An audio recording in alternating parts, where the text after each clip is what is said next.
impetus for starting the schools program really began in our third year. When I was wandering around at Tamarama, I saw 3 separate school groups on excursions with their teachers, different schools, walking around the beach. And I thought, we've got to do something to facilitate this. And that's when we came up with the idea for the 4th year's show of the Kids Guide, written for primary school students aged 6 to 11. Tries to look at the exhibition through their eyes with a whole lot of activities. To take you through our school's education program, I'm going to hand you over to Petra Pattinson. Petra's been with us for about 7 years now. She understands the latest trends in schools education and the visual arts and how to link our program in with the school's curriculum. Sculpture by the Sea's education program is a vital and really exciting part of the exhibition. It consists of artist workshops, so that's students working with exhibiting artists, making art, focus tours with educators, mini tours around the exhibition, engaging and discussing various sculpture. We also have artist spotlight talks, which is secondary school students meeting and talking with a couple of artists in an hour session. And we also have a programme for people with disability, which we call tactile tours. Tactile tours introduce a lot of the sculpture in the exhibition through touch. The tactile tours started off originally specifically for people who are blind or vision impaired, and it now embraces all age groups and all disability.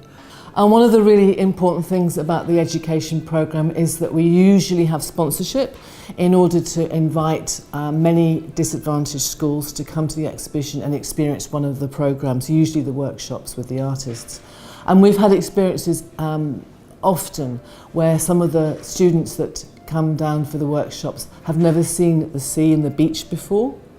And as you can imagine, that's a very exciting position to be in when you actually engage with children who have not had something which we just take for granted like that. This year, we're very excited because we're going to be working with a poet from a company called the Red Room Company. And the idea behind that is as a pilot scheme which we hope to develop in the future. A poet will be working with us in some of the education programs because we can use language very interestingly and creatively to respond to art. So the poet is going to collect words and ideas with the group, and they're going to create poetry in response to some of the sculpture they see. So we're very excited about that.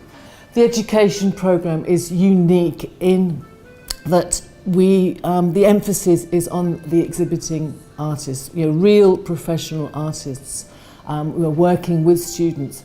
It's a unique experience. Many people do not meet the artist behind the work. One of the artists that I've worked with for several years is Elisa Sykes-Smith. Hi Elisa, come and join us. Hi Petra.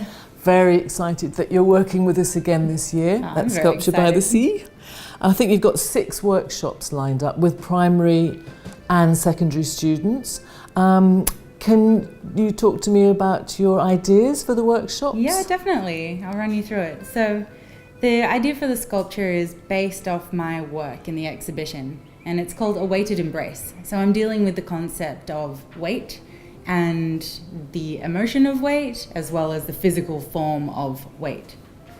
And what I'm wanting to work with the students is the idea of creating a person out of a few different materials with a couple of methods. So we're going to be using wire as a structural skeleton, and then we're going to be using newspaper scrunched up to build up form. And then on top of that, we're creating the idea of forming a skin to clad forms. I'm really excited to actually get playfulness within this workshop of creating different forms that we can attach together so that they can get fluid, and everyone working within the workshop can have a go at composition, and that composition can be changed as well. So every time they want to set something up, they can bring in new forms or rearrange the forms to create a different meaning to the work. Sounds great, really looking forward to it. And I've got all the materials ready. Excellent. One of the things that works really well with Elisa's workshop is introducing the concept of 3 dimensions to students. And Elise's practice works with 2 dimensions. So she draws first, and then she develops her work 3-dimensionally. So this is really good way of conducting the workshops, from drawing through to art making. So how do you go about that? So this is a process that I use within my practice all the time. It's a great way to start getting your ideas out of your imagination onto paper. And I really like to bring the children and the students along with this process. The exciting part for me is when they get a handle on these first stages of constructing things together and using scissors and using wire, and when they start to translate from their drawing into the sculpture. That's when the children get really excited. You can see it in their eyes, like, oh, I'm making something. And it's amazing what you can do in such a short amount of time, really. Yeah. Sometimes a teacher will start the workshop by telling us, hey, that's the naughty one over there, be careful. They're not going to work very well.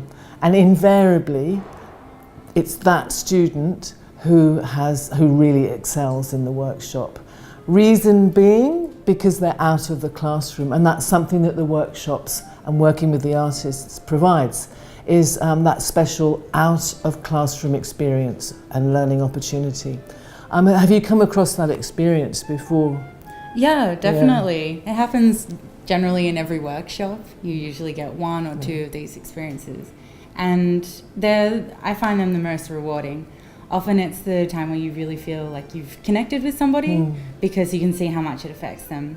And I had this one time, this little girl came up to me, and at the beginning she'd been a bit disruptive or not paying that much attention, but as soon as she actually got her hands on with the material and started to develop her ideas, you could see that she really just, took off on another level. And she came up to me at the end of the workshop, and she didn't necessarily thank me, but she was just excited, and you could tell that she felt successful, and she was like, I'm going to go and show everybody what I've just made, and she was very proud of it. So I loved that experience. The workshops last for 3 weeks, the duration of the exhibition. What we'd like to do in the future is to take those workshops and work with many of those artists off-site, out of exhibition periods. Elise is actually going to be working with one of the special schools, Wairoa Special School, children with autism, after the exhibition this year, going to their school and working with them, producing some artwork. So what do you think about that? I think it'll be a great progression, because like you're saying, there is only so much you can get done within the exhibition period, and it's also limited because of the location. Maybe some students can't actually get there as well. And so I think what we're starting to do will be fantastic.